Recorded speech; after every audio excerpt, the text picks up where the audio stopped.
So in this video, we are going to see what are the issues, basically dot issue in OpenBoard and how to resolve it. So if you, for example, if I type to write anything like this, you can see this dot is appearing, and this is a quite annoying thing. So how to resolve it? So first thing that you have to do is press Alt plus F4, right click on it, click on properties.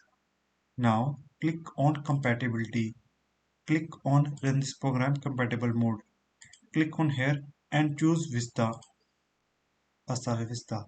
Click on apply and click OK. Now double click on it, open board. Now let's try to write it.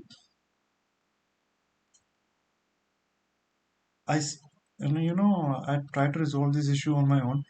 I saw on various, channels and other things, but none of them tell me how to resolve it. As you can see, it's working fine. So this is how you can resolve these issues. All you have to do is just change the compatibility mode. If this video helps you a lot, make sure just give me a thumbs up, and it really appreciate me to make more and better videos like this. Thanks for watching and have a great day. Namaste.